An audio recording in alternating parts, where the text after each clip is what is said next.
Bom dia, estudantes. Sejam bem-vindos a mais uma aula de bioestatística básica. Eu informo a todos que a aula está sendo gravada, tá?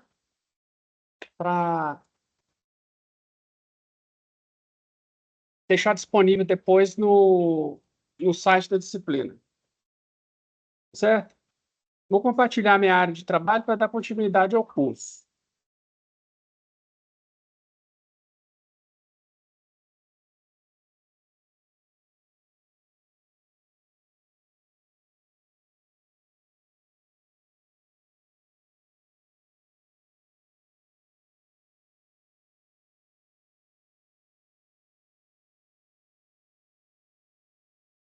O que a gente tem aqui na semana?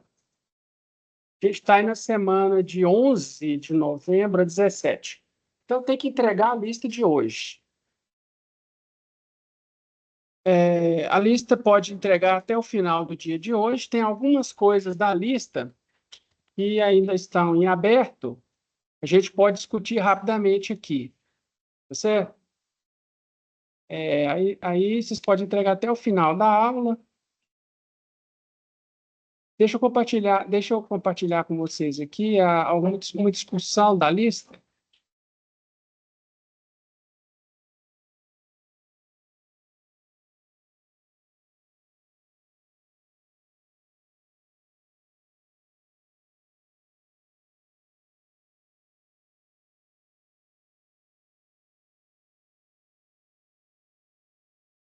Bom, então, rapidamente aqui, você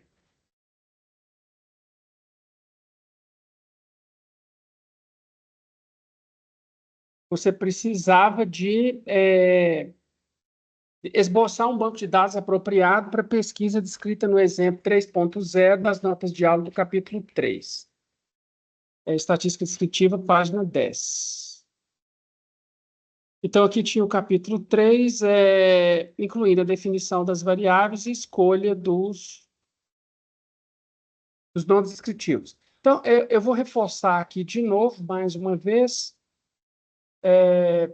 a montagem de um banco de dados para fazer uma análise estatística é a coisa mais importante, a montagem do banco de dados. Então, o banco de dados nosso ele era organizado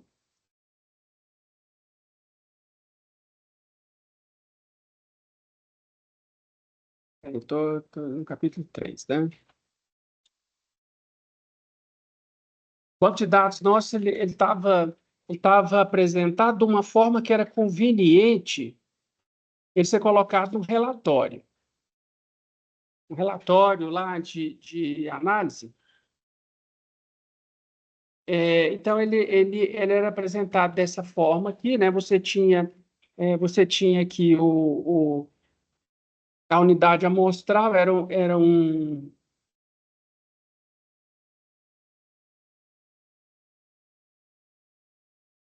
pãozinho. Esse exemplo não tem muito a ver com você diretamente, mas é o que eu queria mostrar aqui, que está uma organização apropriada para apresentar num relatório, né? Você tinha aqui os dias, os padeiros que estavam trabalhando naquele dia, quanto que produzia no forno 1, quanto que produzia no forno 2, foram coletados 4 observações por dia, tá certo? E aí, então, você tinha que organizar isso de uma forma para fazer uma análise estatística. Aí, nesse caso, você tem que organizar de uma forma bem diferente do que é agradável para visualização. Aí você tem que organizar de tal forma que cada coluna corresponde a um atributo da sua unidade amostral. A gente considerando cada unidade amostral um pãozinho, ele tinha ligado a si 4 atributos. Ele tinha o dia que ele foi fabricado, quem fabricou, em qual máquina ele foi fabricado e qual que era o peso dele. Eram 4 atributos que você tinha. Então, você vai colocar uma coluna por atributo e vai desdobrar essa tabelinha bonitinha aqui nessa tabelinha mais feinha aqui. Essa tabelinha feinha aqui, ela não é apropriada para fazer análise, não é apropriada para representação num relatório, ela é apropriada para fazer análise estatística. Tá certo? Então, você tinha aqui, ó, 209,2, era o pãozinho 209,2, produzido na máquina 1 pelo padeiro A no dia 1. 209,5 era o pãozinho 2, fabricado na máquina 1 pelo padeiro A também no dia 1. Sim?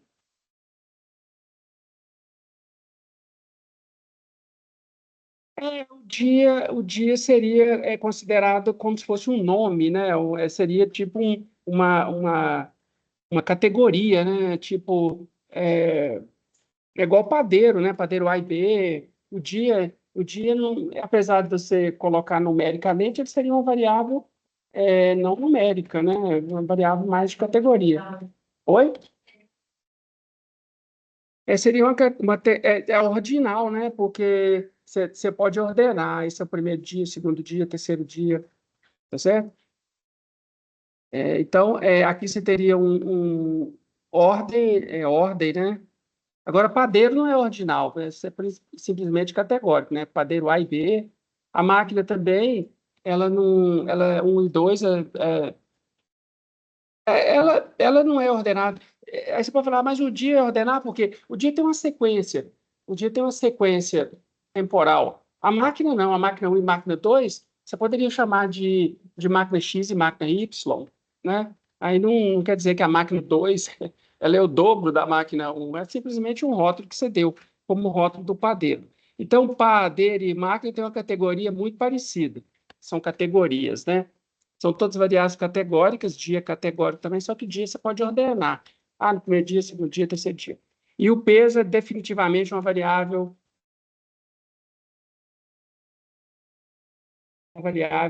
real.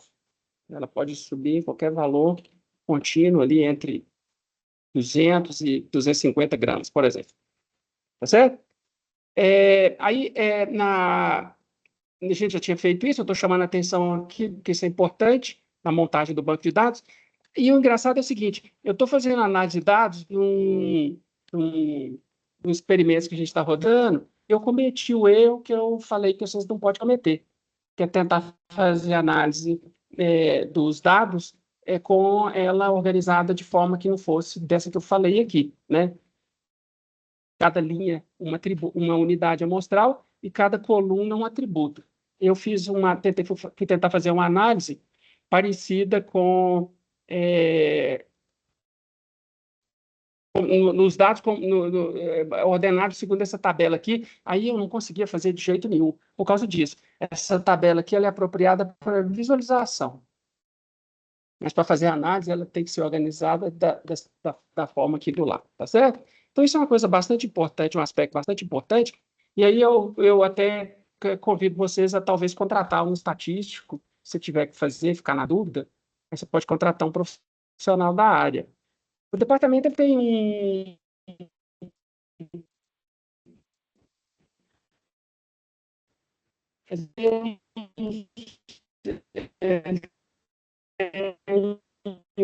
um, um programa de análise gratuita de dados, via de alguma aula que vocês tiverem, alguma aula prática. Tem também empresa júnior em estatística, mas isso daí já é mais profissional. Isso daí você já vai ter que pagar pelas análises. O exercício 2, né, a gente já comentou essas afirmativas aqui, eu não vou voltar nelas. Agora, eu queria passar imediatamente para o 3. Então, você tinha aqui a segunda prova da turma C da disciplina Estatística para Medicina, vocês devem ter nascido aí, né? Calcular a média e a mediana aqui. Então, olha bem, como é que nós vamos calcular a média? Para calcular a média, eu vou simplesmente fazer a soma, né, de todos os valores, eu indiquei aqui, 6 mais 12 mais 12 até o 32 aqui, o dado ausente fica de fora, e são 36 notas, aqui você vai olhar que são 1, 2, 3, 4, 5, 6, 7, 8, 9, vezes 4, 36. Só que o último dado aqui ele não existe, então você vai dividir pelo 35, só pelo número de dados existentes. Você pode depois conferir que essa soma aqui vai dar 709, dividido por 35, vai dar 20,26, que é o banco de dados, a nota do banco de dados, os números do banco de dados, mais um dígito significativo. Quer dizer, então você poderia colocar aqui 20,3 simplesmente, ou no máximo 20,26, usando duas casas a mais, 2 dígitos a mais que os dados reais que você está. O cálculo da mediana, se você tiver um banco de dados com número ímpar, vai ser o elemento central. Então, se você descobrir o elemento central, você soma o tamanho do banco de dados mais 1 e divide por 2, dá 18. Então, vai ser o 18º valor. Então, você vai pegar aqui, são 9 na primeira linha, 9 na segunda linha, 21 é a mediana. A mediana é aquele valor central do banco de dados ordenado. Eu já pus ele ordenado aqui para facilitar a vida de vocês. Tá certo? Então, às vezes, envolve ordenação de dados, pode ser bastante chato. Você pode ter que usar um pacote computacional para fazer isso. O primeiro quartil, ele supera 25% dos dados, ou seja, é um XI tal que ele fique na posição 1/4 do banco de dados.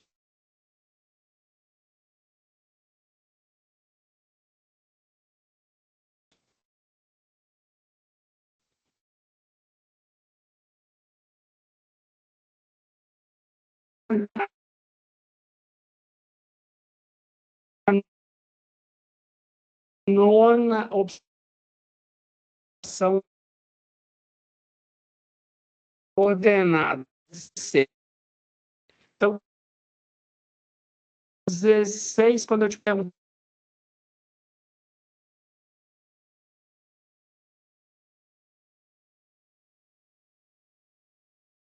na universidade, a nota sua tem que ser percentil 90 ou melhor. Isso quer dizer que a sua nota tem que ficar acima de 90% das pessoas que tentam o FMG. O FMG deve dar mais ou menos 10 candidatos por vaga, no geralzão. Então, isso quer dizer que a cada 100 estudantes que tentam o FMG, só 10 passam. 90 fica de fora. Então, isso dá uma ideia aí de quão privilegiados vocês são de estudar aqui. Ah, os professores são chatos, às vezes são ruins. Tal. Tem gente que está numa situação pior ainda que você. Né? Que você, se você conseguir superar os professores chatos, as matérias entediantes, vocês vão ter um diploma no final. E os 90 dos 100 que ficaram de fora não vão conseguir o diploma daqui da UFMG. É para você calcular também o terceiro quartil. O terceiro quartil é aquele valor que deixa 75% dos dados, ou 3/4 dos dados, abaixo de si. Então, nós vamos pegar lá, né, fazer cálculo semelhante, né? Você pega o banco de dados mais 1 e multiplica por 75. Aí você vai achar que o terceiro quartil é o 27º dado. Então, vai ser o valor 23 aqui. Então, se você tirou 23 nessa prova, significa que você tirou uma nota que só foi superada por 25% dos estudantes. E significa que você foi muito bem. Você ficou acima de 75% de seus colegas. Tá certo? Isso vai ser bastante importante e diagnóstico, que a gente vai ver aqui na frente. Tá certo? Então, considerando os resultados da turma A e B, compare as notas das 3 turmas quanto à sua homogeneidade. Então, eu tenho a turma A e B, só a média e o desvio padrão. Eu não apresentei todos os dados. Então, o que nós vamos fazer?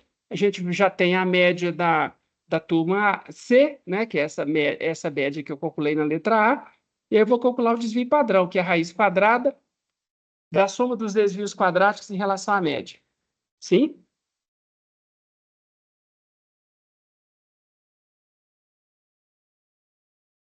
Você pega, para você calcular a mediana, você pega o tamanho do banco de dados mais 1, você pega o tamanho do banco de dados mais 1, deixa eu ver, estou querendo riscar em algum lugar aqui, deixa eu rabiscar aqui, só um minuto. Vou pegar um O.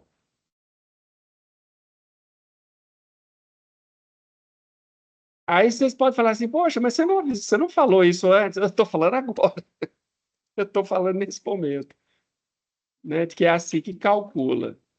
Ah, mas como é que eu ia saber isso? Você não ia, você está aqui para aprender isso mesmo. Tá? Então, você vai pegar. A regra é o seguinte aqui, ó. Você pega o banco de dados mais 1 e multiplica aqui pelo número Q aqui que te interessa, ó. que ele é 0,25, que isso aqui é igual a 1/4. Aí você vai obter o quartil 1 aqui. Aí, se você pegar Q igual a 50%, né, que vai ser 1/2, então você vai ter o quartil 2. O quartil 2 é a mediana, que a gente chama aqui, ó, que é o x barra, que é a mediana. Mediana. Se você pegar Q igual a 0,75, então você vai pegar 3/4. Então, esse aí vai ser o quartil 3. Tá certo? Ah, e se não der exatamente igual, se esse número aqui não der inteiro, aí tem um cálculo chato de fazer, uma interpolação linear, que eu não vou explicar aqui. Provavelmente você vai usar um pacote computacional, tá? Se você usar o Excel, por exemplo, ele tem ferramenta para fazer essas coisas. Hã? É para você achar o que você precisa. É que você está esquecendo aqui, coisa que a gente já viu para trás, que é o seguinte: se você tiver 5 notas, qual que é a nota mediana? Vamos dizer que a pessoa tirou 15, esse aqui tirou 16, esse aqui tirou 17, esse aqui tirou 18, esse aqui tirou 19. Qual é a nota que divide seu banco de dados ao meio? É o 17 aqui. Então, como é que você achou esse 3 aqui? Esse 3, ele, por um acaso, ele é 5 mais 1 sobre 2. Tá certo? Ah, e se você tiver só 4 notas? Nota 1, 2, 3, 4. Então, se você pegar, você vai descobrir aqui que você vai ter que achar o elemento 3,5, que é 4 mais 1 sobre 2, vai dar 4 mais 1, 2,5 aqui, né? 4 mais 1 sobre 2, que vai dar o elemento 2,5. Então, como é que você vai achar o x 2,5? Você vai fazer uma média entre o x2 e o x3 e dividir por 2. Então, você vai pegar o valor central aqui, os dois valores centrais, e dividir por 2. Então, você estende essa regra para os quartis também. Então, você pode fazer isso aproximadamente. Se você achar que, igual a gente achou que o terceiro quartil, ele era o x, o primeiro quartil, ele era o x, 9, né? Se você achasse que era o x 8,5, você fazia a média entre o x8 e o x9, certo? Aqui o Q3 ele vai ser o x16, né? Que é 3/4 vezes 60 e 36. Então, vai ser o x18. Ok? Continuando, então, aí a gente tem que comparar as duas, a gente tem que comparar as três turmas. Então, eu tenho a média da primeira turma, da segunda, da terceira, tenho o desvio padrão da primeira e da segunda, só tem que calcular o desvio padrão da terceira. O desvio padrão da terceira é a aplicação dessa equação aqui, que é a soma dos quadrados, menos n vezes a média ao quadrado. Eu já calculei a média lá atrás, que era 20,26 elevado ao quadrado, dividido por n menos 1. Ah, mas eu já tinha 36. Aí eu tinha 36, aí eu dividi por 35. Por que eu estou dividindo por 35 menos 1? Porque essa é a equação do desvio padrão. Tem uma razão matemática de você dividir pelo tamanho do banco de dados menos 1, que é para tirar uma coisa que a gente chama de viés da estimativa. Mas isso aí a gente estuda mais, é o pessoal lá da estatística mesmo. Então, só você saber que é o tamanho da amostra menos 1. Então, dá 5,31. Aí você vai fazer a comparação das três turmas. Como é que você vai comparar as três turmas? Você vai comparar as três turmas fazendo a razão entre o desvio padrão e a média. Tá certo? Então, a turma A tirou 4,5 em 22,5. Isso quer dizer que a avaliação foi 20% da nota, o coeficiente de variação. A turma B teve um desvio padrão de 5,4 em 24, então foi 23%, 0,23. E a turma C, a gente calculou aqui que o desvio padrão era 5,31, a gente calculou no slide anterior que era 20,26, então dividido um por outra, 0,26. Então, a turma A é a mais homogênea porque ela tem o menor coeficiente de variação. Provavelmente, as notinhas dos alunos da turma A foram mais próximas entre si. A turma C foi a mais heterogênea, né? Aquela que apresentou a maior variabilidade. De fato, a gente vê aqui, né, que um aluno tirou 6, o outro tirou 32. Então, teve uma variação muito grande das notas. Então, isso aqui, né, prova que essa turma C ela é mais heterogênea, certo? Aí, isso aqui para o professor que está sentado aqui, aí ele tem que descobrir meios de homogeneizar a turma. Então, ele explica as coisas talvez mais detalhadamente, para aquele aluno que tirou 6 melhorar na próxima nota. Ou como ele vê, só tem um que tirou 6 ali, vou deixar ele para lá, vou abandoná-lo. A, a turma tirou nota boa ali, então. Enfim, a turma C é que apresentou a maior heterogeneidade. Construir a tabela de frequências. Então, eu deixei o banco de dados, eu falei o banco de dados aqui, né? É essa aqui dos slides, né? A página 12. A página 12 aqui do banco de dados, dos slides, né? 12 aqui. Peraí, não, peraí.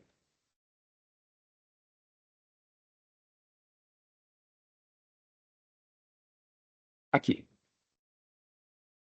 Então, agora nós vamos estudar esse banco de dados aqui. Colesterol referente ao segundo exame em 80 pacientes. Aí teve um paciente aqui que ganhou nota 9.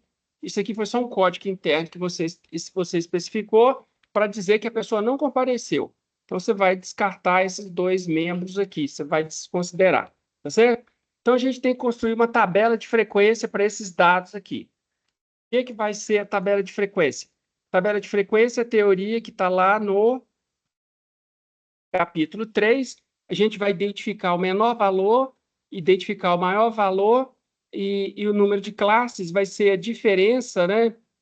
Aí o número de classes vai ser a raiz quadrada, aproximadamente, do tamanho do banco de dados. O banco de dados tem 78 dados, então você vai pegar aí 9 raiz quadrada de 78, vai dar aproximadamente 9, vai dar 8, alguma coisa. Aí você arredonda para 9. Aí a amplitude é o número de é o intervalo entre o máximo e o mínimo. Então, deu 361. Se você divide 361 por 8, dá aproximadamente 50. Então, aí, sim, o que divide? Você poderia ter dividido por 9 também. A gente dividiu por 8, porque a amplitude vai ficar com tamanho 50, que é redondinho. Tá? Você poderia ter dividido por 9. A amplitude, o número de classes, raiz quadrada de, é só uma diretriz. Você pode usar um a mais ou um a menos para o tamanho das classes ficar mais inteirão, tá? Não é a ciência exata isso aqui. Construção, se eu pedir 50 pessoas para fazer 50 é, é, tabelas de frequência, eu vou ter provavelmente 49 diferentes. Talvez só duas iguais, tá? Porque um vai usar 9, o outro usa 8, tem gente que vai usar 45, tem gente que vai usar 50. Todas elas vão ser igualmente úteis, tá? E aí eu vou pegar o menor e o menor valor e o maior e aí eu vou dar uma ajustada neles aqui, ó. Eu peguei o 118 e fiz ele valer 100, o menor valor. E aí eu vou de 50 e 50. Aí ficou uma tabelinha aqui, ó, com números bem redondos, fáceis de visualizar. Mas se eu quisesse colocar 118 e em vez de eu usar 8, eu usasse 9, 361 dividido por 9, aí eu vou dizer que eu 361 dividido por 9 deu 40. Então, aí eu vou somar 40 aqui. Então, ele poderia ir de 118 a 158. Poderia ser uma tabela de frequência válida também. Mas aí a gente preferiu puxar ela para 100 e ir de 50 e 50 aqui. Tá certo? Aí, quando você vê a minha solução, você fala, poxa, nunca imaginei que ia ser isso aí. Não tem problema, é assim mesmo. Tá? Não, como eu disse, não é uma ciência exata. E aí nós vamos contar quantos que estavam entre 100 e 150 aqui, ó. Então, nós vamos contar o seguinte, o 278, ele vai encaixar entre 250 e 230. Você põe um pauzinho aqui para marcar ele. 15182, ele vai estar entre 150 e 200. Aí você põe um pauzinho aqui. No final, você vai ter 25 pauzinhos aqui, 35 aqui. São as frequências simples. E aí, se você somar o valor anterior com o atual, aí você vai ter as frequências acumulativas aqui, ó. 1 mais 25 dá 26, 26 mais 35 dá 61, e aí você tem a frequência acumulativa aqui. Então, você tem os valores absolutos, simples e cumulativa. Aí, se você dividir todo mundo por 78, você vai ter os percentuais, tá certo? Então, você vai ter a tabelinha de frequência aí montada. Tá certo? Então, é isso aí que você tinha que fazer no exercício 4. Construir uma tabela de frequência. Ah, pessoal, a minha deu ligeiramente diferente. Não, não tem problema. Não está errada, não. Certo? Exercício 5. Um laboratório resolveu divulgar, além da dosagem, a ordem do percentil para pessoas sadias a ela associada. Interpretar os seguintes resultados de uma pessoa que faz exames desse laboratório. Então, você tinha que a albumina 5,3 gramas por decilitro. Como diabos você sabe se esse valor é bom ou ruim? Você sabe que se esse valor é bom ou ruim baseado em pessoas saudáveis, né? Então, como a dosagem de albumina foi percentil 95, isso significa que essa dosagem supera as dosagens encontradas em 95% das pessoas saudáveis. É, portanto, elevada. 95% das pessoas têm uma albumina menor que 5,3. Então, 5,3 é um valor alto. Tá certo? Agora, já a dosagem de colesterol, 180 miligramas por decilitro. Isso aí é o percentil 5. Quer dizer o quê? 5 pessoas, 5%, 5 em 100 pessoas, têm um colesterol abaixo de 180. Então, isso quer dizer que esse valor já é muito baixo. Tá certo? As pessoas saudáveis vão ter um colesterol maior que 180 aí.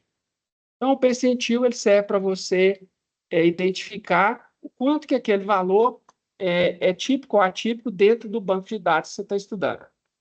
Certo? Sim?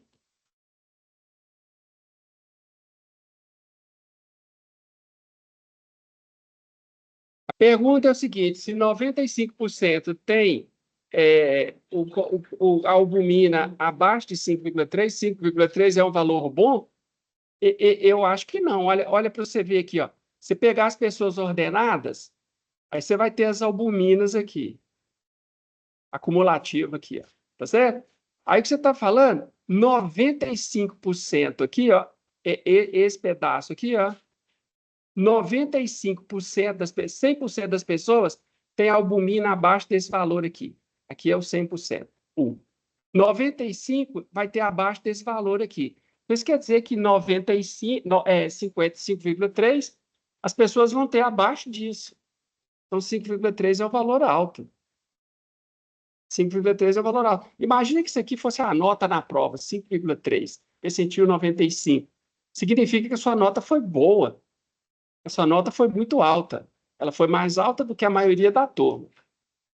Tá certo? Ah, mas minha albumina da alta é bom? Não, perder albumina acho que é ruim. Isso aqui é a quantidade de albumina. Eu acho que essa presença aqui de albumina, isso foi muito alto, está perdendo muito. No caso da nota, quanto maior a nota que você tirar, melhor. Mas certas medidas biométricas lá, né? Se estiver perdendo cálcio pela urina, estiver perdendo sangue, é ruim, sim?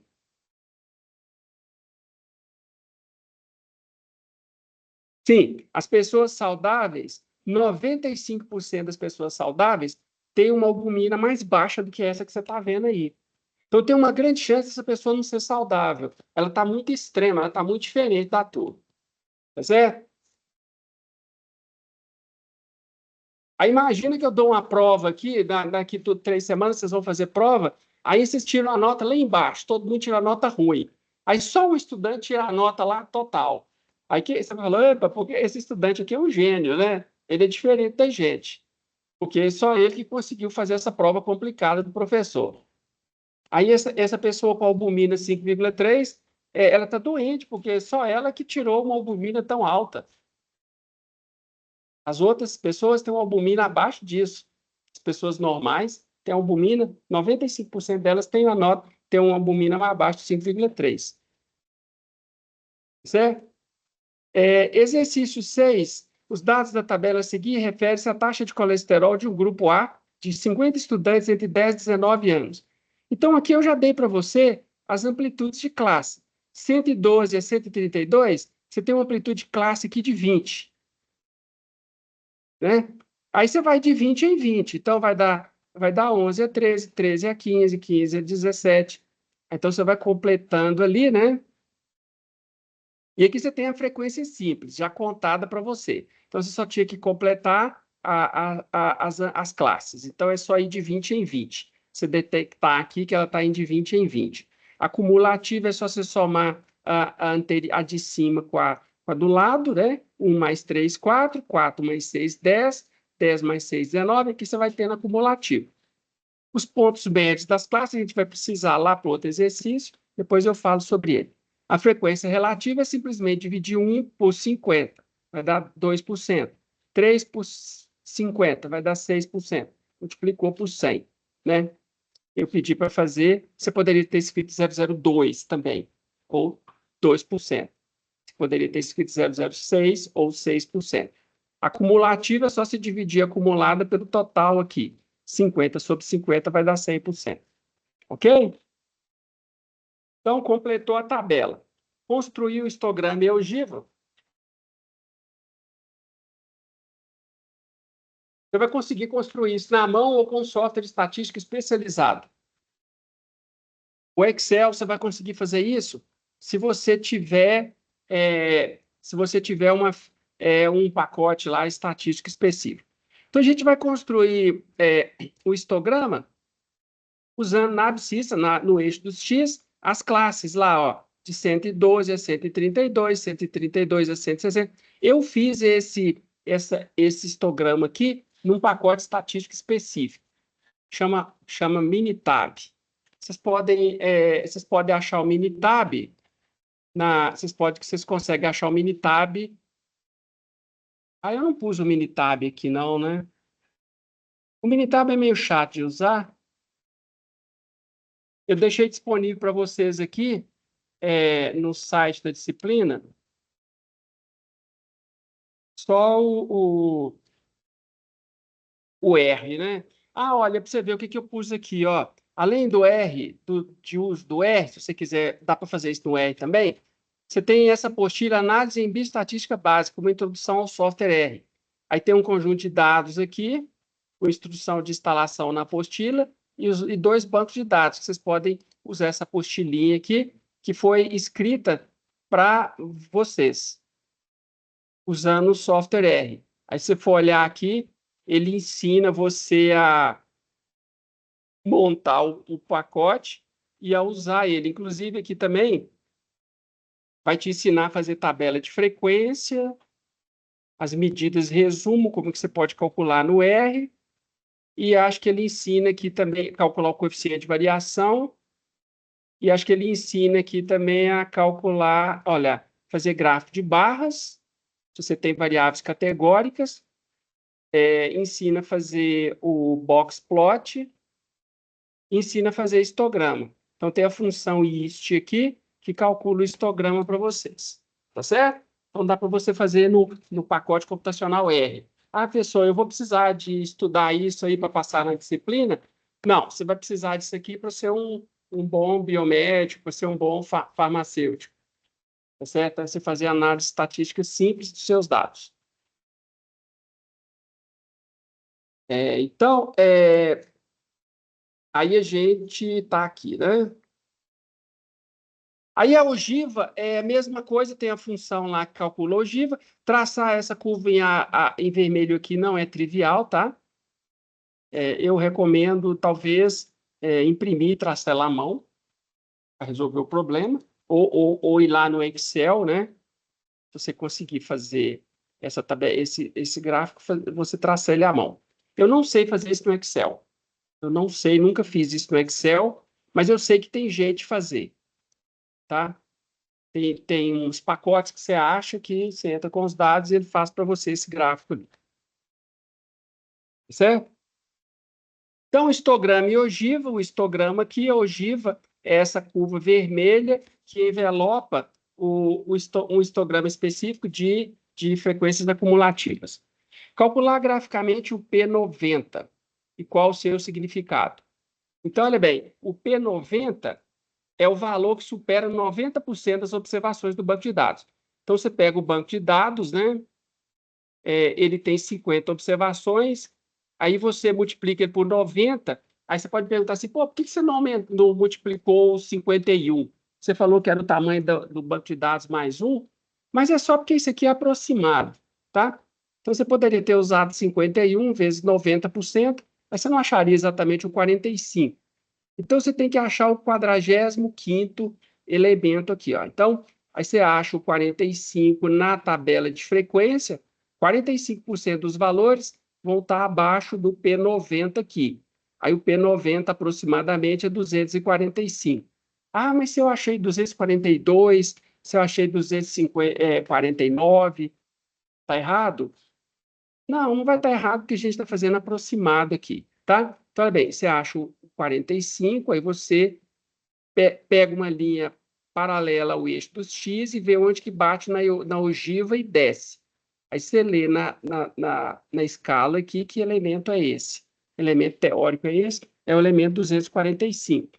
245 é o colesterol superado por 90% das pessoas. 90% das pessoas têm um colesterol abaixo de 245. Aí, se você encontrar uma pessoa com colesterol 245, isso quer dizer que você está diante de uma pessoa, de 10% das pessoas que têm um colesterol mais alto, certo? Outro grupo de indivíduos B com faixa etária entre 50 e 60 apresentou uma taxa de colesterol média igual a 245 com desvio padrão 48. Qual dos dois grupos é mais homogêneo? Por quê?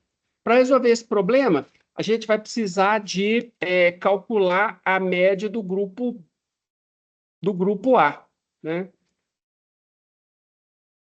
Então, eu vou precisar de calcular a média do grupo A, né?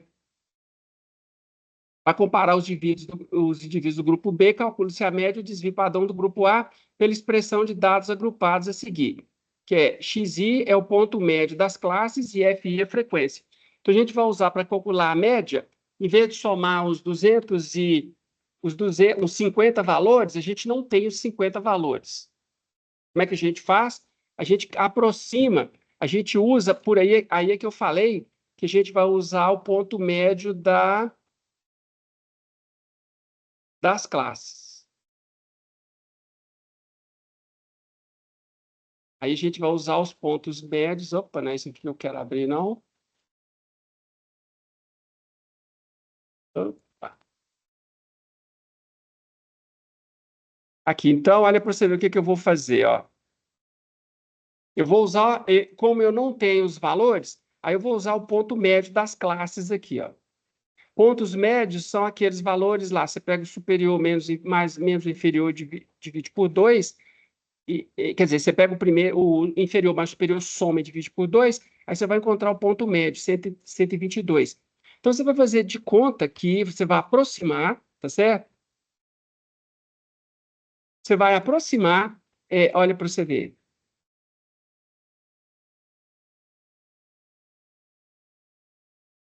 Espera aí que eu tenho que dividir aqui para mostrar para vocês a conta que eu fiz. Aqui, ó. Então, eu vou fazer de conta que esse valor aqui que eu encontrei, esse valor aqui, ele é exatamente 122. Então, é 122 vezes 1.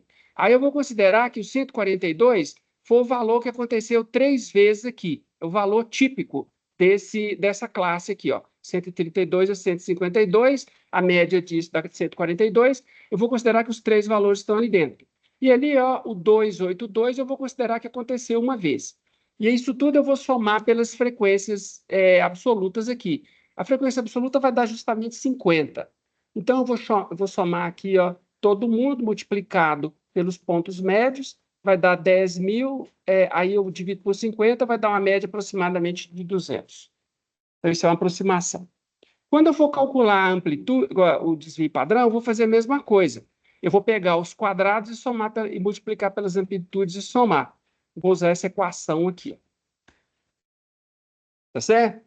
Então, vai ser 122 ao quadrado vezes 1, é como se o 122 tivesse ocorrido uma vez só, o 142 ocorrido 3 vezes. Então, você eleva o quadrado, multiplica pela frequência, aí isso tudo aí você subtrai por 50 vezes, né, que é o tamanho do banco de dados, vezes a amostra, vezes a média ao quadrado, dividir isso tudo por 49.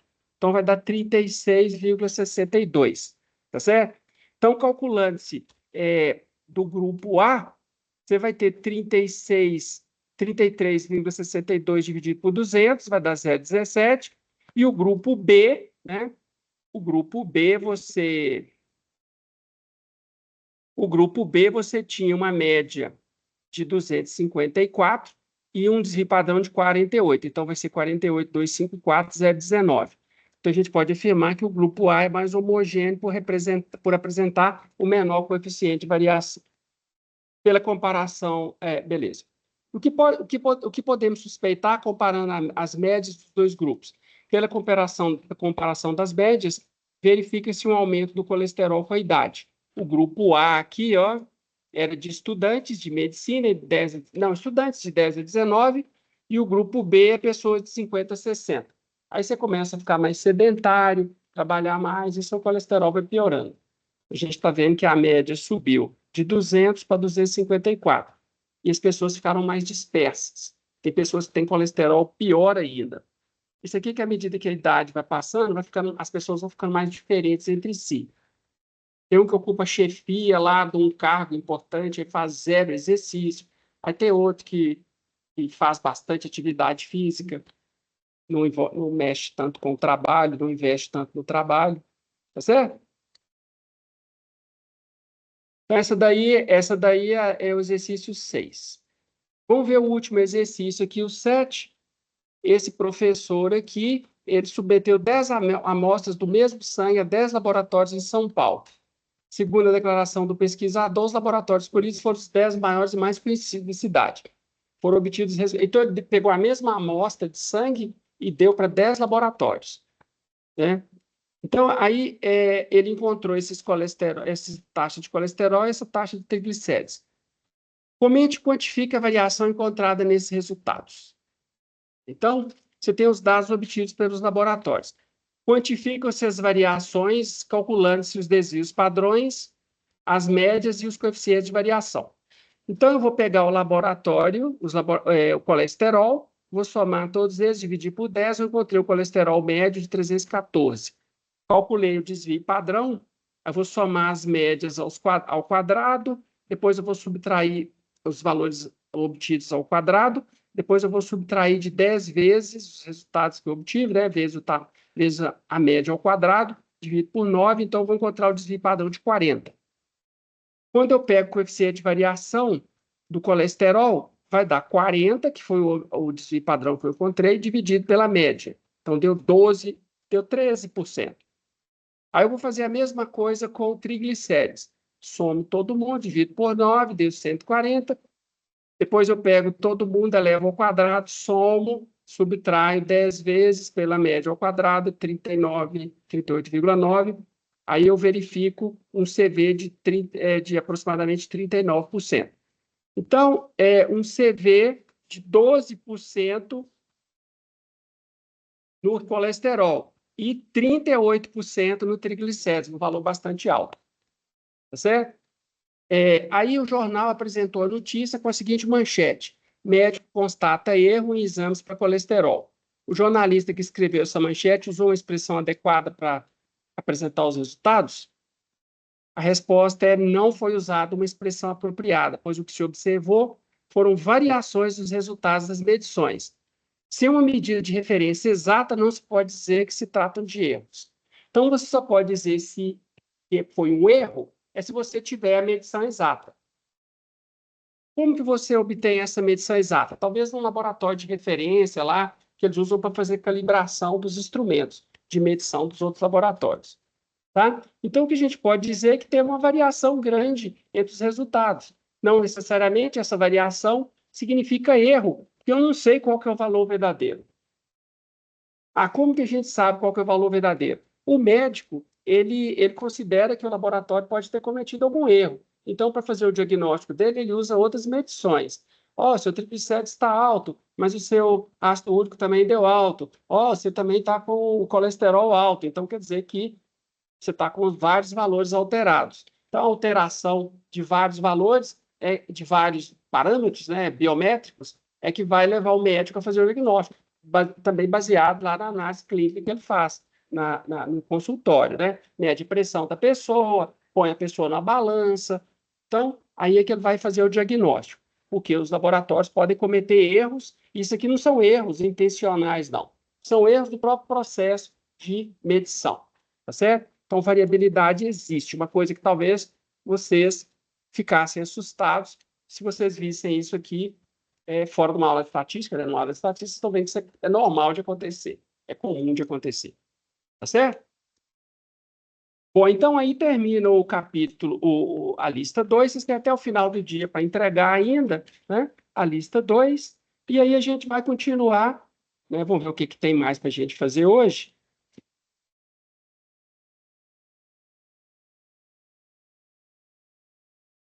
A gente tem hoje para fazer mais aqui,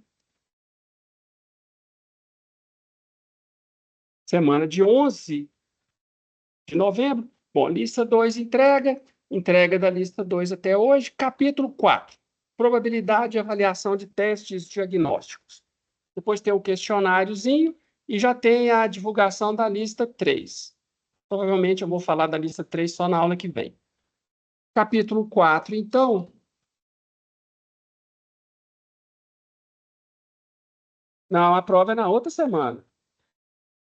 A prova é na semana, é de 25.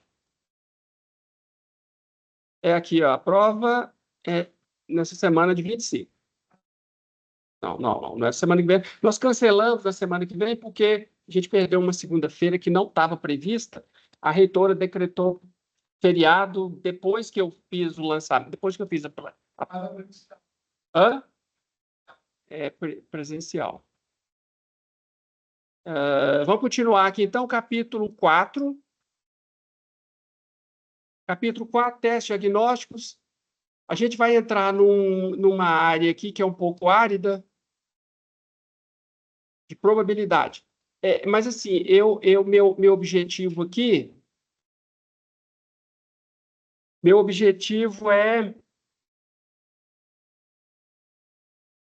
é alguma coisa aplicada para vocês. Tá? Então, a gente vai estudar o capítulo 4 aqui com uma ênfase aplicada.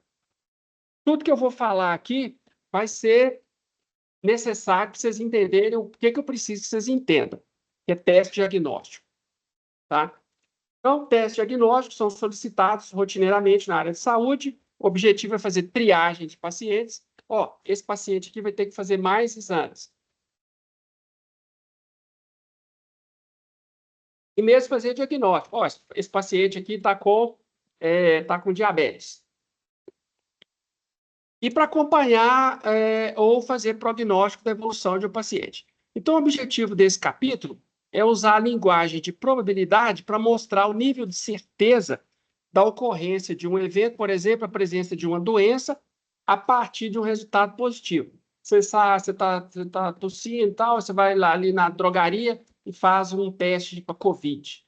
Aí a gente quer saber, né? A gente vai estudar aqui o que isso quer dizer em termos de você estar ou não com COVID mesmo. A gente vai estudar um pouquinho aqui, né? A gente vai estudar um pouquinho aqui conceitos fundamentais de probabilidade. Então, o que são fenômenos aleatórios? Fenômenos aleatórios, eu coloquei uns dadozinhos aqui.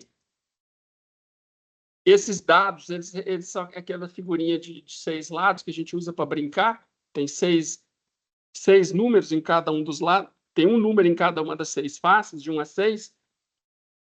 Você lança um dado, você não sabe o resultado que vai acontecer. Tá? O espaço amostral é o conjunto dos valores que podem acontecer daquele experimento. E qualquer subconjunto desse espaço amostral a gente chama de evento. Então, olha para você ver.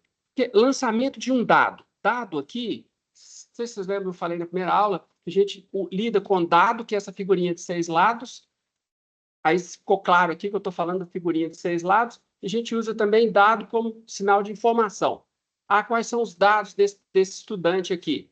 Qual o ano que ele entrou na UFMG, qual a idade dele, qual o curso que ele faz, qual a nota que ele tirou na primeira prova, tá certo? Então, isso aí é dado, informação. São os dados que eu estou trabalhando. E tem o dadinho também. Então, o dadinho, ele tem um espaço amostral, que é o conjunto de 1, 2, 3, 4, 5, 6. O valor que sai para cima. Aí, obviamente, eu tenho que explicar que eu estou lançando o dado numa superfície plana e estou analisando a face que cai para cima. Se eu estiver lançando o dado em tapete felpudo, o espaço amostral não vai ser esse I, porque ele pode cair em cima de um vértice e ficar estável, ou cair em cima de uma aresta e ficar estável. No caso de uma aresta, ele apresentaria duas faces para cima.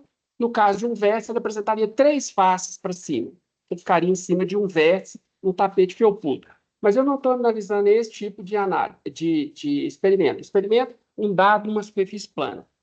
Eventos simples, sair a face 1, sair a face 2. Eventos compostos, sair a face 1 ou 3. Sair um número par no lançamento de um dado. Sair o número 3, 5 e 6 no lançamento de um dado. Tá? O lançamento de dois dados é uma situação um pouco menos simples. O espaço amostral agora tem 36 elementos, que pode lançar os dois dados, sair a face 1, 1, lançar os dois dados, sair 1, 2. Então, eu tenho 6 possibilidades no primeiro dado, 6 possibilidades no segundo dado. Lembrando lá de combinatória, eu tenho 36 possibilidades. Então, meu espaço amostral tem 36 elementos. Essa parte pode ser bastante complicada, mas não é meu objetivo que isso seja complicado. Meu objetivo é que isso aqui seja compreensível para entender teste diagnóstico. Os eventos de interesse podem ser a soma dos dois valores é 10, G, os dois valores são iguais, uma das faces é maior que 3. Se eu tiver o evento F, eu vou ter 3 elementos, 4, 6, 5, 5, 6, 4. A soma dos valores é 10, só tem essas 3 possibilidades aí. Face 4 e 6, face 5 e 5. Certo? G tem 6. Dois valores são iguais. Então, pode ser 1, 1, 2, 2, 3, 3, 4, 4, etc. H tem 27 elementos. Uma das faces é maior que 3. Depois eu deixo vocês tentarem enumerar todas as 27. Agora, vamos já para dados genéricos de um teste clínico.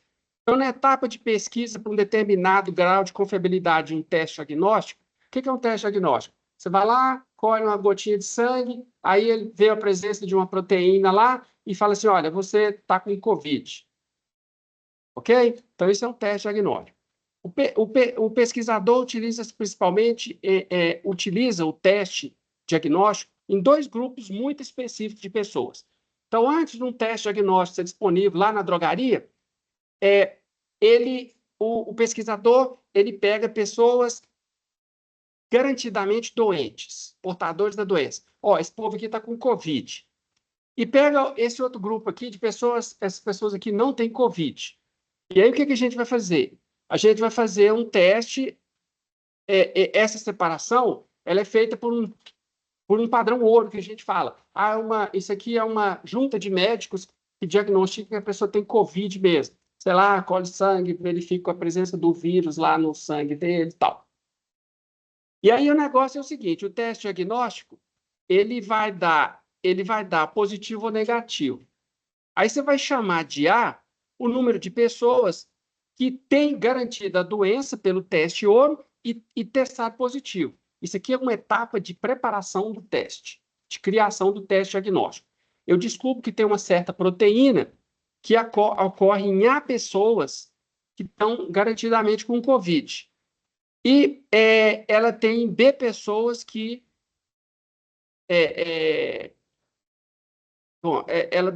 ela tem A pessoas que são saudáveis e que são doentes, né? E em C pessoas que são saudáveis.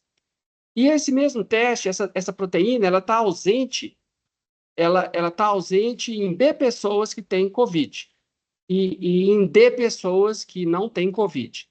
A ideia é que A seja alto, né? E D de dado aqui seja alto também, né? Que a maioria das pessoas com a doença deu teste positivo e a maioria das pessoas sem doença deu teste negativo. Então, para definir os índices que descrevem o grau de confiabilidade desse teste clínico, a gente vai usar 4 eventos. P mais, o teste deu positivo. P menos, o teste deu negativo. P mais, a pessoa tem a doença garantidamente, porque é levantado por uma junta médica, e D menos é a pessoa não tem a doença. Então, olha bem, nos exemplos anteriores aí, a gente vai considerar que os eventos são equiprováveis. Então, se os eventos são equiprováveis, eu posso calcular a probabilidade do evento D acontecer da seguinte equação: número de formas pelas quais o D acontece, dividido pelo número total de probabilidades. Então, falei de dados, de dadinho, de 6 lados, falei um pouco de teste diagnóstico, agora voltei a falar de dadinhos, tá? Então, no exemplo 4.1, as probabilidades do evento A acontecerem. O que é o evento A? O evento A é a fase C1 ou 3. Então, eu vou aplicar essa equação, né? Quantas formas que o evento A pode acontecer? De 2 formas. De qual o número total de possibilidades? 6 formas de lances que o dado pode soltar para você. Então, dá 2 sextos, que é 1/3, né? O evento B eu tenho 3 possibilidades. E o evento C eu tenho 3 possibilidades também. O evento B... Deixa eu pegar ele aqui.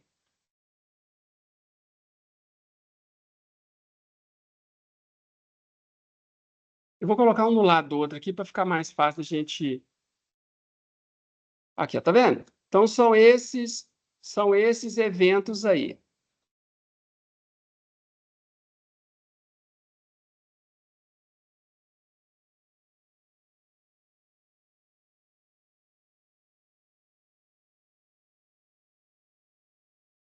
Aqui, tá vendo?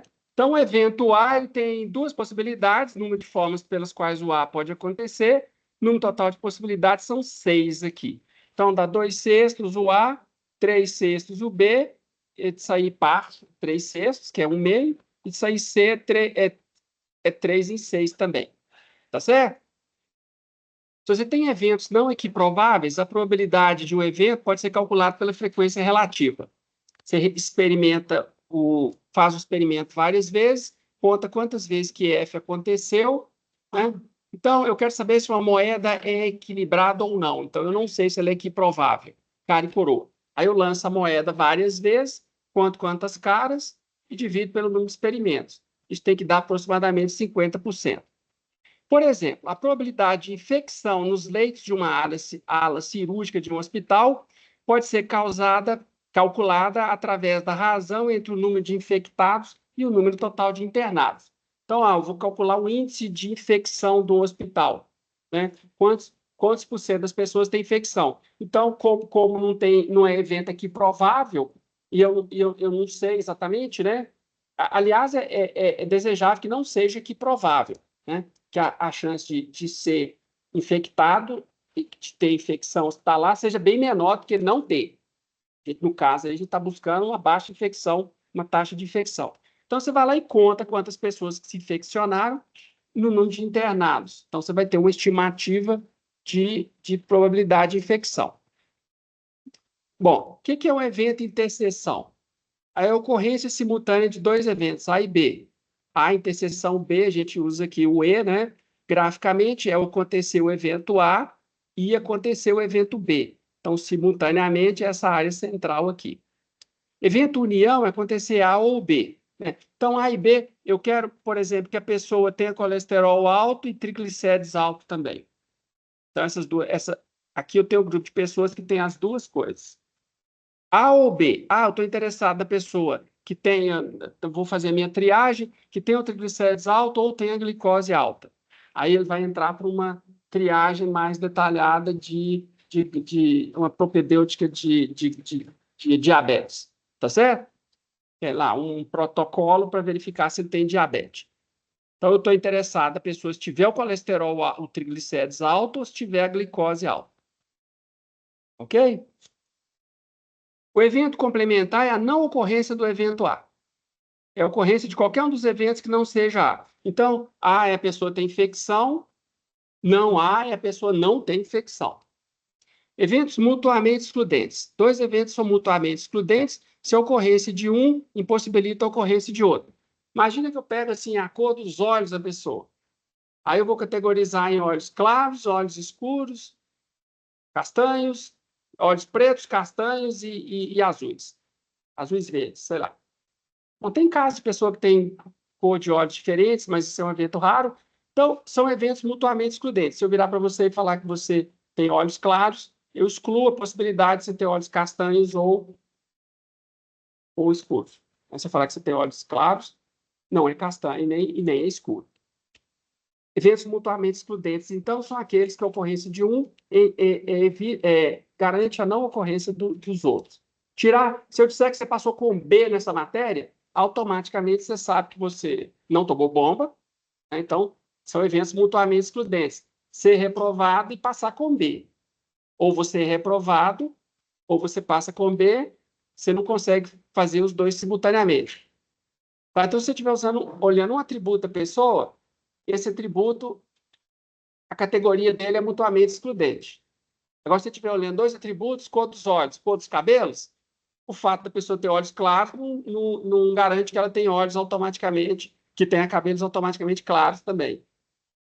Certo? Então, não são eventos mutuamente excludentes.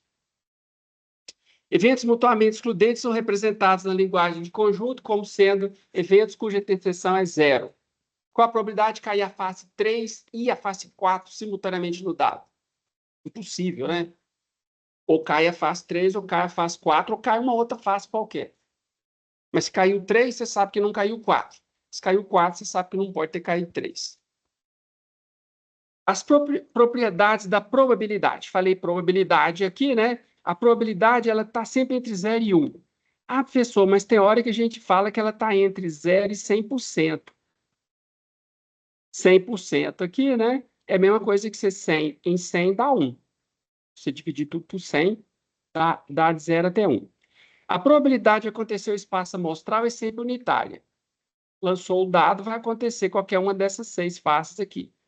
Qualquer uma delas, qualquer evento desse conjunto aqui.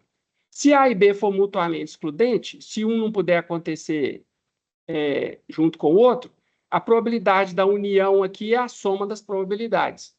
Quer dizer, né? Se você estiver trabalhando com mutuamente excludentes, por exemplo, o evento 1 e 3 são mutuamente excludentes. A probabilidade de acontecer o A aqui, ó, ela é igual à probabilidade de acontecer o 1 mais a probabilidade de acontecer o 3. Porque o 1 e 3 são eventos que não podem ocorrer simultaneamente. Certo? A partir dessa probabilidade, a gente pode mostrar que vale a seguinte regra da soma aqui, ó. Se A e B são quaisquer eventos, a probabilidade de A ou B acontecer é a probabilidade de acontecer A, de acontecer B, menos a probabilidade de acontecer as duas coisas. Se não puder acontecer as duas coisas, essa parte aqui da equação vai embora e você fica com essa parte aqui do axioma de probabilidade, da propriedade da probabilidade. Para o evento complementar, você consegue calcular que a probabilidade de não acontecer o A é 1 menos a probabilidade de acontecer o A. Porque aconteceu o A e aconteceu não A são eventos complementares. Eventos complementares, ou acontece um, ou acontece o outro, necessariamente. Tá certo? Em muitas situações, o objetivo é calcular a probabilidade de um evento restrito a uma determinada condição. Por exemplo, na avaliação de testes diagnósticos, te interessa conhecer essas probabilidades condicionais aqui, ó. A probabilidade do teste dar positivo, dado que a pessoa estava doente. Isso aqui a gente chama de sensibilidade do teste. Todo teste diagnóstico, ele apresenta. Se você for lá numa drogaria, eu quero ver o teste para COVID. Aí vou falar, não, esse teste ele tem 95% de sensibilidade.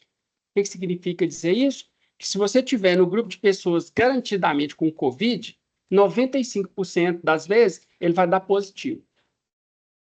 Certo? E uma outra probabilidade que te interessa muito é a especificidade do teste diagnóstico, que é a probabilidade dele dar um teste negativo, dado que você não tenha doença. Então, você quer um teste que seja sensível e seja específico ao mesmo tempo. Você quer um teste que quando você tem a doença, ele dá positivo, e quando você não tem a doença, ele dá negativo. Não é verdade? Você não quer que o teste, que ele está dando positivo lá se você tem resfriado. Você não quer que ele seja positivo para COVID. Porque a conduta de COVID é uma, a conduta de resfriado é outra. São semelhantes, mas não são exatamente iguais, né? Tá certo? Então, no lançamento de dois dados aqui, ó, suponha, a gente lançou o primeiro dado e o resultado é 3. Qual a probabilidade da soma dos dois dados ser 8? Como saiu 3, os resultados possíveis são 3,1, 3,2, 3,3, 3,4, 3,5 e 3,6. Porque você sabe que saiu 3 necessariamente. Então, o seu espaço amostral ele ficou restrito a essas 6 possibilidades. Então, quantas formas o 8 pode acontecer? De uma única forma, que é 5 e 3 aqui. 6 e 3 dá 9, 4 e 3, 7, 3 e 3, 6, 3 e 2, 5, e 3 e 1, 4. A única forma dele dar 8 aqui é 1 em 6. Então, 1/6 é a probabilidade de você ter uma soma 8, sabendo que um dado foi 3. Agora, qual a probabilidade de você lançar os dois dados e sair soma 8? Aí você já tem 8 resultados possíveis. Você não sabe o que aconteceu com um dos dados, então pode ser 1, 7, 2, 6, 3, 5, 4, 4, 7, 1, 6, 2, 5, 3. E isso aí são quantos resultados? São os resultados que te interessam, soma dá 8. E quantos resultados possíveis? Você tem 1, 2, 3, 4, 5, 6. 2, 1, 2, 2, 2, 3. Então, você tem 6 vezes 6, você tem 36 possibilidades. Então, a soma C8, condicionada ao primeiro sair 3, ela é diferente da soma C8, condicionada a nada.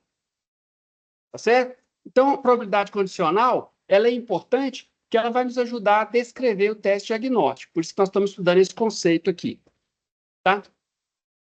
A probabilidade condicionada, ela é matematicamente definida como a probabilidade de acontecer as duas coisas dividido pela probabilidade do evento que você sabe que aconteceu. E aqui, para nossos objetivos, a probabilidade do evento que você sabe que aconteceu vai ter que ser diferente de 0. Existe a possibilidade de acontecer a probabilidade do B ser 0? Pode sim, mas a gente só estuda isso na pós-graduação. A gente não estuda isso aqui. A gente só estuda com probabilidade de ocorrência diferente de 0. A regra do produto é simplesmente eu passar o dividendo para lá, o divisor para lá multiplicando. Então, eu consigo calcular a probabilidade do A e B acontecer simultaneamente. É a probabilidade do A dar do B vezes a probabilidade do B ter acontecido. Tá certo?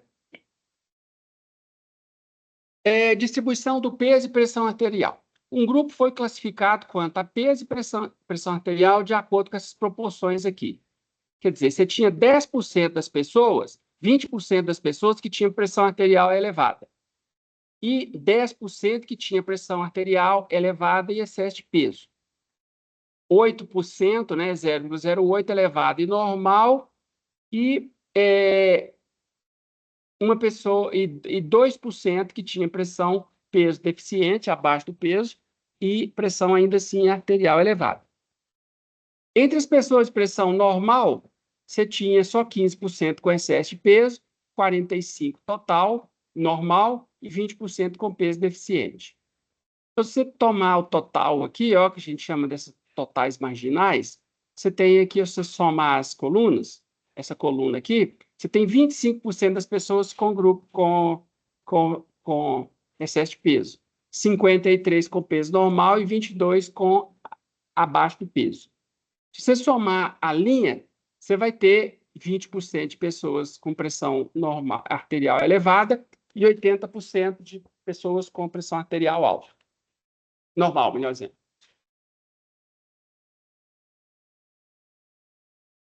Qual a probabilidade de uma pessoa escolhida ao acaso nesse grupo ter pressão alta? Considerando que a pessoa tem excesso de peso, qual a probabilidade de ter pressão alta? Então, vamos ver aqui. a gente vai chamar o evento de pressão alta. E lembrando que as pessoas são escolhidas ao acaso, em um grupo de 20% de hipertensos, você tem aqui, ó, 20% de hipertensos. Você tem, então, a probabilidade de 20% da pessoa escolhida ser hipertensa. Faz sentido isso para vocês, né? Se eu tiver 50% de mulher nessa sala, se eu escolher um estudante ao acaso, tem 50% de chance de sair uma pessoa do sexo feminino. Tá? Agora a gente vai chamar B o evento ter excesso de peso. Qual a probabilidade da pessoa ter pressão alta entre as pessoas que têm excesso de peso? Então, é a probabilidade de acontecer as duas coisas, né?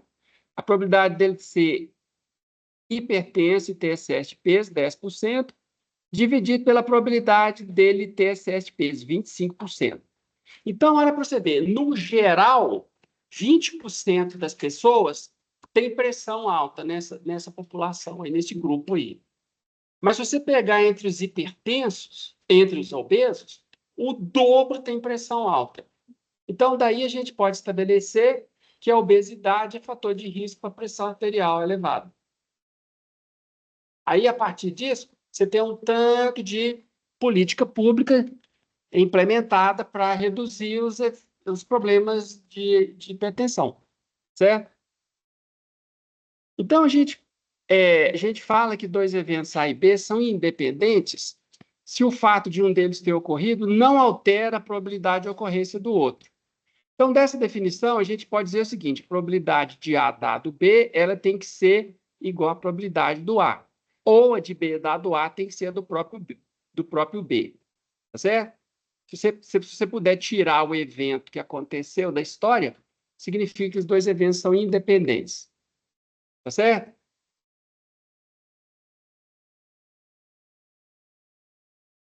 Então, a probabilidade de ser hipertenso, ela valeu quanto?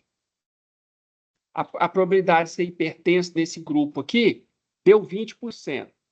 A probabilidade de ser hipertenso, dado que é obeso, vou chamar aqui, foi 40%.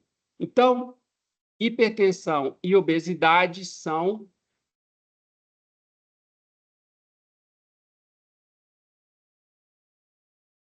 dependentes. Estudos similares mostraram que a incidência de doença respiratória, a probabilidade de incidência de doenças respiratórias em fumantes, ela é maior do que não fumante. Antigamente, eu já devo ter falado disso aqui em sala, o professor fumava, quando eu fui estudante igual vocês aí, o professor ficava fumando aqui, o estudante não podia fumar, mas uns iam lá para o fundão e ficavam fumando. Então, a gente ficava no meio de fumante na frente e fumante atrás. Até que se descobriu essa dependência inequívoca entre o uso do tabaco e doenças respiratórias. Isso aí, a partir daí, baniu-se o uso de tabaco em lugar fechado. Mas antes podia. Podia fumar em avião, podia fumar em ônibus interurbano. Só eu nunca lembro de poder fumar em ônibus urbano. Ah, eu vou pegar um ônibus daqui lá para o centro, aí não podia fumar. Mas podia fumar daqui para Sete Lagoas, podia fumar dentro do ônibus. E o povo fumava.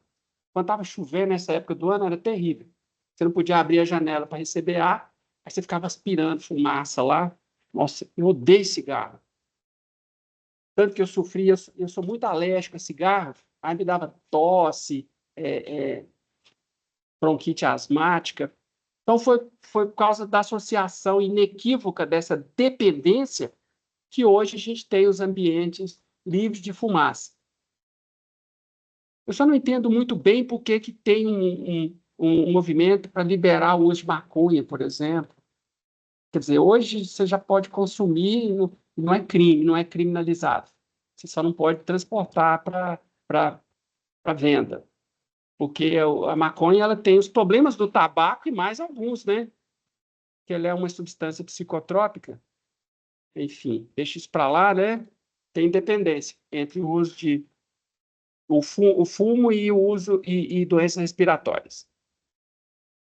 Então, olha bem, tem um exemplinho aqui da extração da extração de baralho, mas eu vou deixar isso de fora. Um casal possui 2 filhos. Qual a probabilidade de ambos serem do sexo masculino?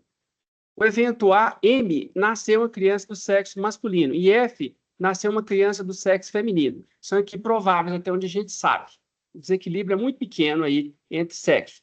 Os nascimentos são independentes. O fato de uma mulher ter dado à luz a uma criança do sexo masculino não altera a probabilidade dela dar à luz a uma outra criança do sexo feminino ou masculino na próxima gravidez.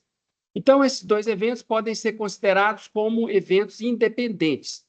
Logo, eu posso fazer com que a probabilidade, né, de A e B acontecer, se eu usar a regra do produto, é a probabilidade do primeiro ser masculino, dado que o segundo foi, multiplicado pela probabilidade do segundo ter sido masculino.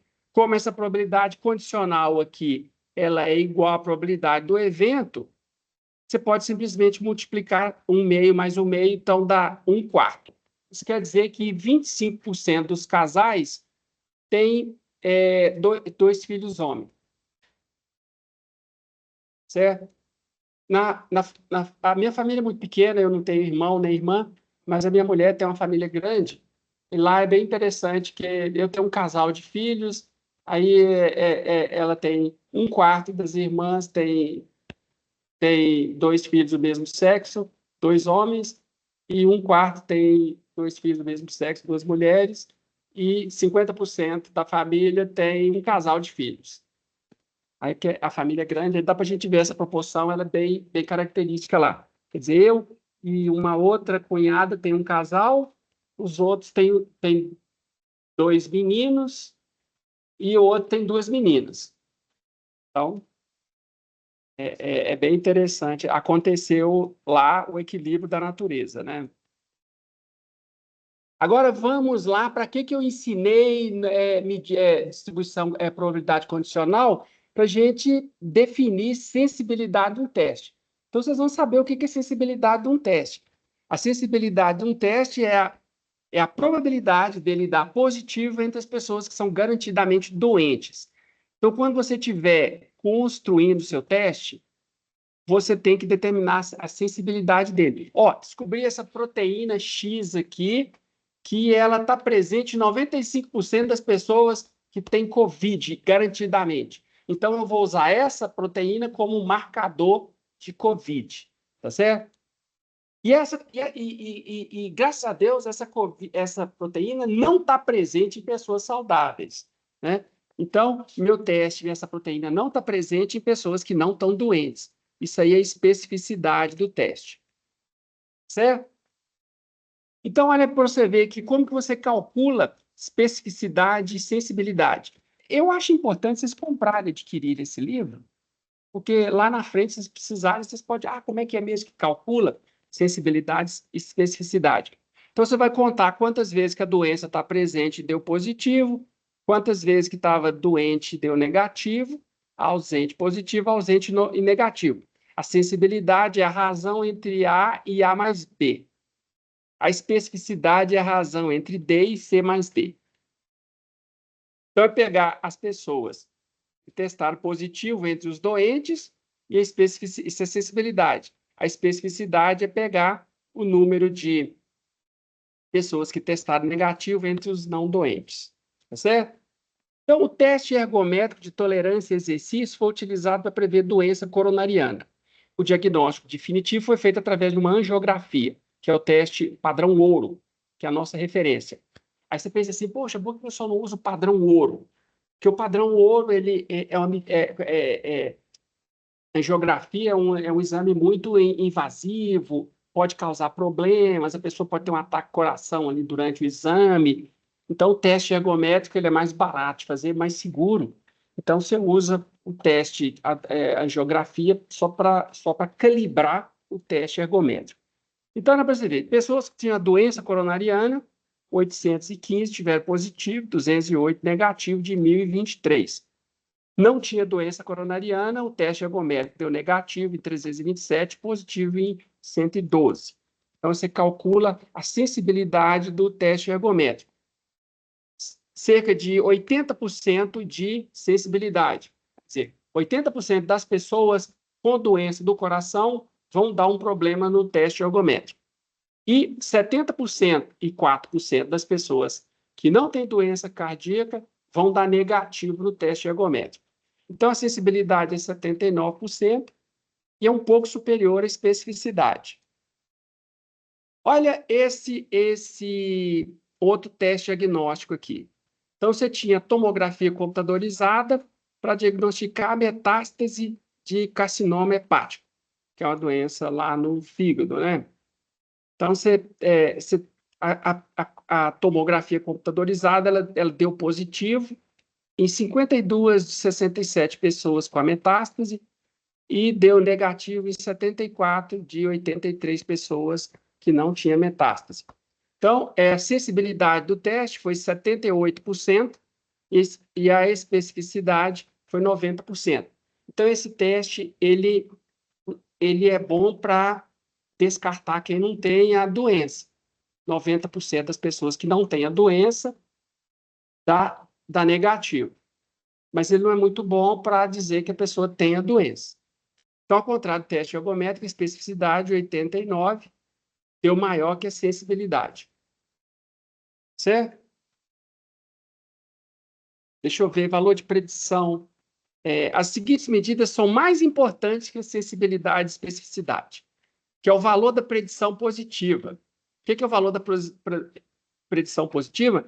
Dado que você foi lá e testou positivo, qual a probabilidade de você ter a doença mesmo? Isso é que, na verdade, a gente quer saber.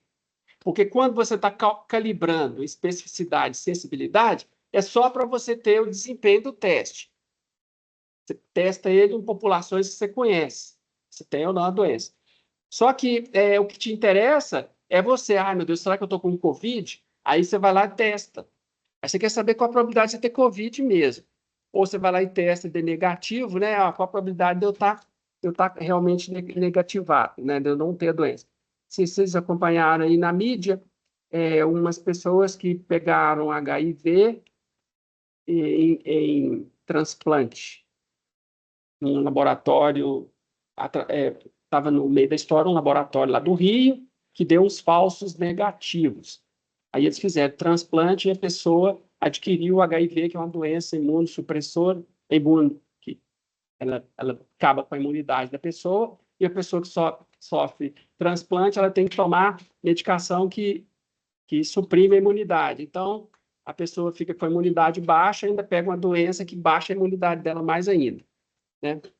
Com um valor, um falso negativo lá que deu. Então, para calcular o valor preditivo positivo e o valor preditivo negativo, a gente vai precisar da prevalência da doença, que é a proporção da doença na população de interesse. Então, olha bem, a probabilidade da pessoa estar doente, dado que deu positivo, é a proporção vezes a sensibilidade. A probabilidade da negativa é a proporção menos a sensibilidade, que é o evento complementar. Da população sadia, a probabilidade da negativo ela é a especificidade vezes a proporção de negativos. E a de dar positivo é 1P vezes 1 menos E. P é a probabilidade da positivo e o P a gente definiu como sendo P é a probabilidade da doença estar na população. S é a sensibilidade e E é a especificidade. Então, o valor preditivo positivo é a proporção de casos da doença que tem na população, estimado, vezes a sensibilidade, dividido pela probabilidade, pelo PS, mais 1 menos P, 1 menos E. P é a probabilidade, 1 menos P é a probabilidade da pessoa não ter a doença, e o menos E é 1 menos a especificidade.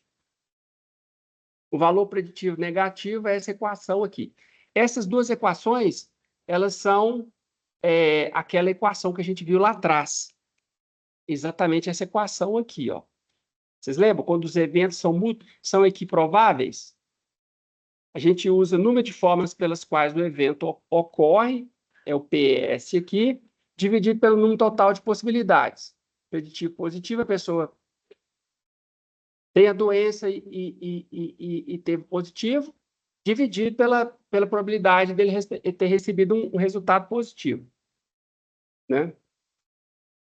E ele recebe um positivo porque foi sensível ou porque não foi específico. Tá certo? Então, eu estou usando essa equação aqui, ó. Número de formas pelas quais D positivo dividido pelo número total de possibilidades. Então, é essa probabilidade aí que nos interessa calcular, né? Então, olha bem, na população, vamos imaginar o carcinoma hepático, é uma população cuja prevalência seja de 2%.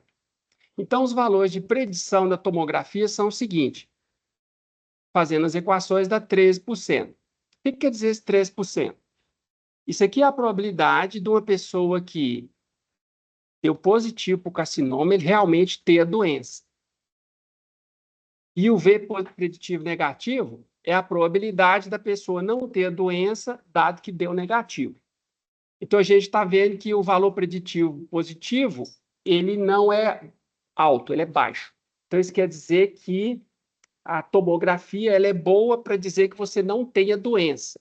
Porque quando ela diz que você não tem 99% de chance de você não ter mesmo. Mas se ela diz que você tem, não quer dizer que você tenha. Tem só 13% de ter mesmo. Aí você pode me perguntar o seguinte: poxa, professor, por que quando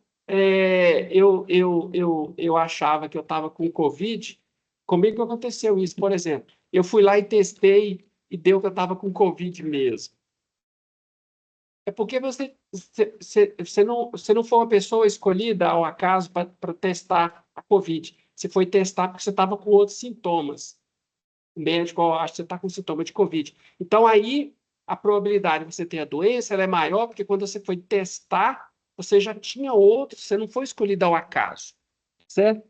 Você foi escolhido porque você tinha os sintomas.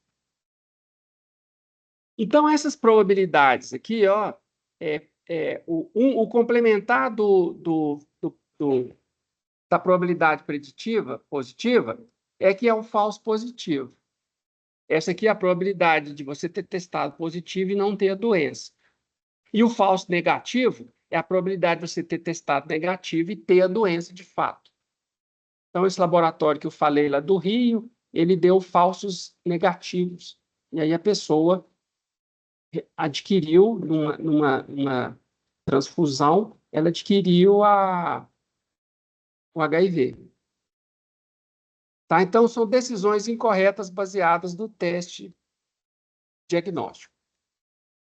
O teste ELISA para detecção de HIV, ele tem uma sensibilidade de 95%.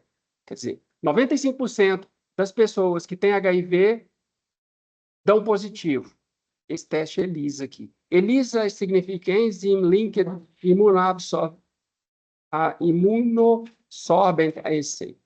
Então, ELISA, teste ELISA. Pega essa enzima aqui e a especificidade é 99,8. Então, a tabela 4.6, ela indica quais são os valores preditivos positivos e os valores preditivos negativos para a implementação Abbott do teste para diversas prevalências.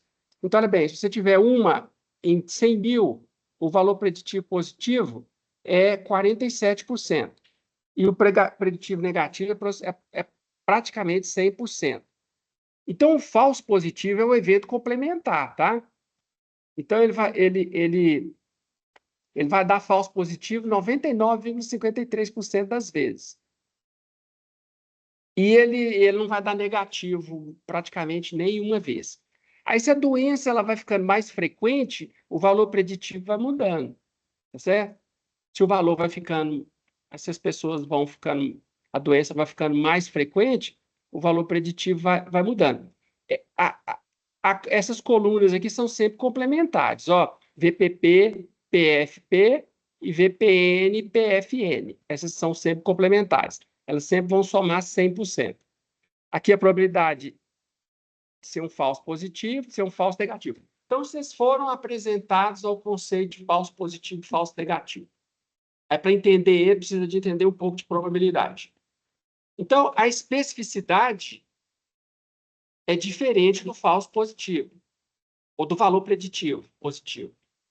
Valor preditivo positivo é a probabilidade de você ter doença, dado que você testou positivo. A sensibilidade é a probabilidade de, entre os doentes, ele dar positivo, sabendo que a pessoa está doente. Tá certo? Então, são esses 4 conceitos aí que vocês têm que estar com eles na ponta da língua. Combinação de teste diagnóstico, eu vou falar na aula que vem. E aí, pessoal, tem o questionário da aula de hoje. Vamos ver se a gente consegue fazer ele rapidamente aqui. É rápido, né? O curso ele é bem acelerado. Então, vamos ver se a gente consegue fazer rapidamente aqui o questionário.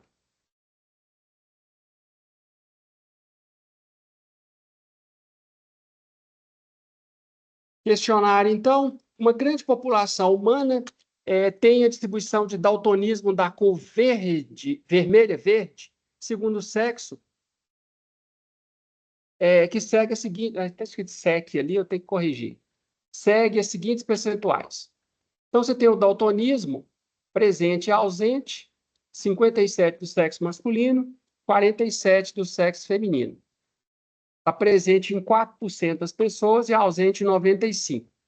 Qual aproximadamente a probabilidade de uma pessoa escolhida ao acaso ser daltônica?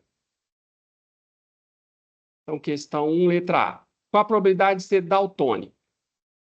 Então, o daltonismo está presente em 4,88% das pessoas. A probabilidade, 4,88%. A pessoa foi facinho, né? Foi só ler da tabela. Foi. Letra B aqui. Se você verifica que uma pessoa é do sexo masculino, qual a probabilidade dela também ser daltônica? Então, você quer saber a probabilidade da pessoa ser daltônica, dado que ela é do sexo masculino. Então, isso aí, pela equação, pela definição de probabilidade condicional, é a probabilidade dela ser daltônica e ela ser do sexo masculino, dividido pela probabilidade dela ser do sexo masculino. Qual a probabilidade dela ser daltônica e do sexo masculino? O daltonismo está presente em 0,423, que é 4,23. Você poderia ter escrito 4,23, tá? Porque por cento ia cortar com por cento. Qual a probabilidade de ser do sexo masculino? 52,71. Aí você tem que fazer essa continha aqui.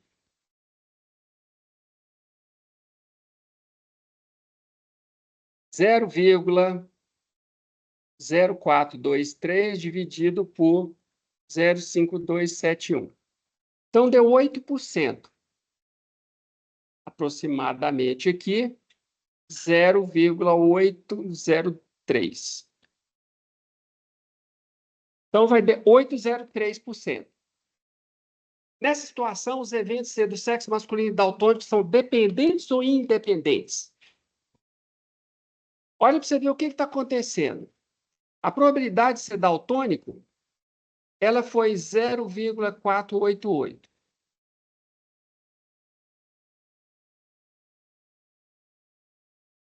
A probabilidade de ser daltônico, dado que é homem, ela é o dobro. 8% dos homens têm daltonismo. Então, são dependentes. O daltonismo, ele é mais prevalente em pessoas do sexo masculino. O sexo masculino tem o dobro de chance da população geral ter daltonismo. Certo? Para que serve isso? Nada, né? É só um exercício de probabilidade aqui. Isso aqui não... é uma característica genética, né? Você não tem jeito de você controlar isso. Exercício 2.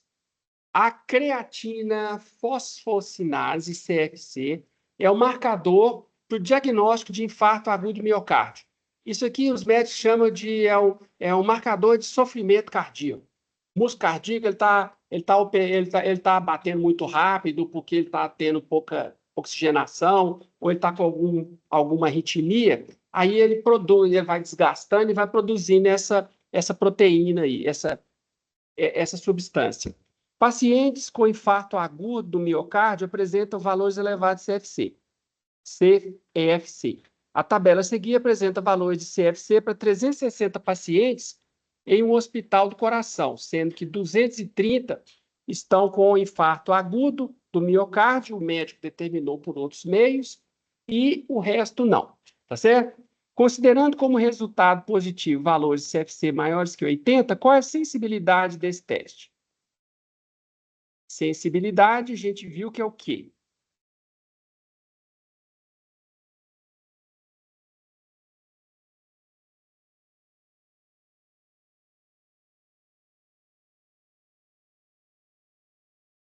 O que é sensibilidade?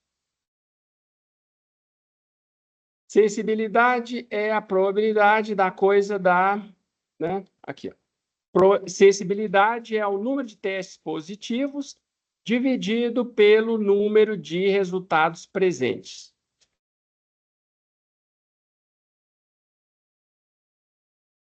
Então, como é que eu vou calcular isso?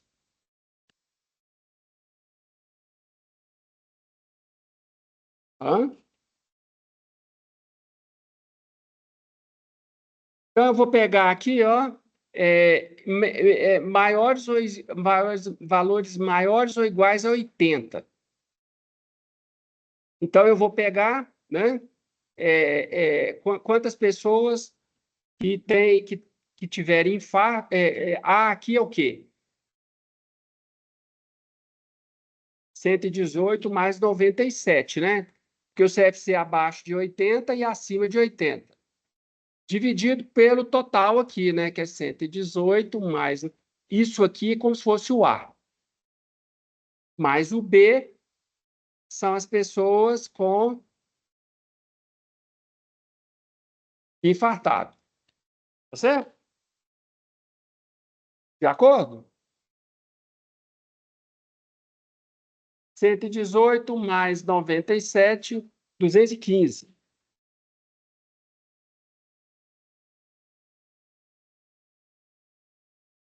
215 mais 15 deu 230. Então, você vai dar quanto? 215 dividido por 230, aproximadamente 93. 93,47.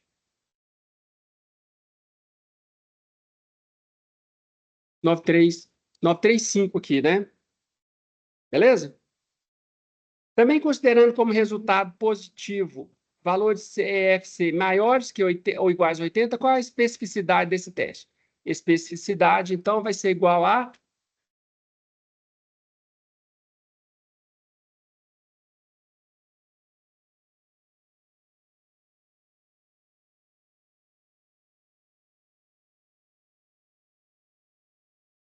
especificidade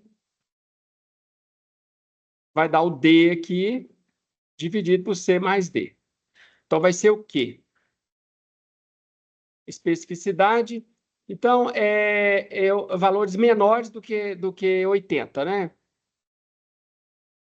Considerando como resultado positivo valores CFC maiores que 80, qual é a especificidade? A especificidade, então, vai ser D, não, né? 114 aqui, dividido por, então, isso aqui é a letra D, 114 mais D. D vai ser... Hã?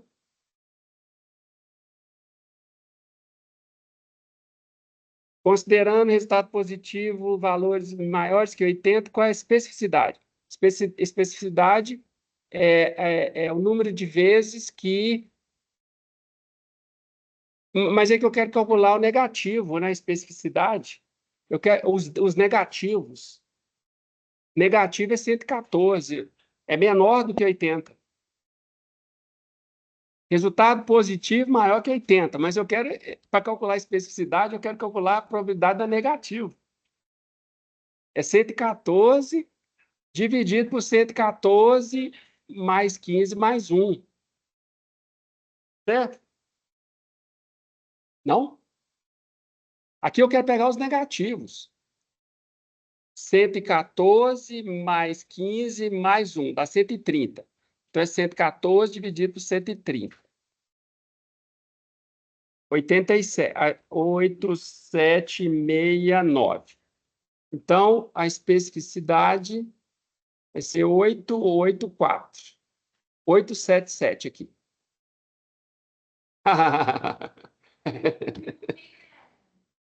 É que você tem que pensar o contrário. Você tem que pensar o contrário.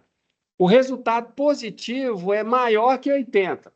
Mas só que para calcular a especificidade, qual que é a definição de especificidade? É aqui, ó, a especificidade é definido como sendo a proporção aqui, ó. Especificidade é a proporção aqui de negativo, tá certo? Vai ser D aqui, no caso o D ali, ele vale 114. Só para te dar um nó na cabeça que foi desse jeito. Considerando a prevalência do infarto em hospitais do coração aproximadamente igual a esse estudo, qual é o valor da predição positiva? Também, para a mesma prevalência nesse estudo, qual é o valor da predição negativa? Eu não vou fazer isso agora, já terminou a nossa aula. Na aula que vem, eu calculo a predição negativa e positiva. Vocês tentam calcular e ver se vocês conseguem. É só usar essas equações aqui, ó. A predição positiva e a predição negativa. São essas duas equações. Certo? A gente termina por aqui hoje. Na aula que vem, eu termino de resolver esse questionário. Ok? E aí a gente fala da lista 3. A lista 3 vai ser a última lista antes da prova, até a prova. Vão ter 3 listas antes e 3 listas depois da primeira prova. Combinado? Então tá bom, gente. Tchau aqui.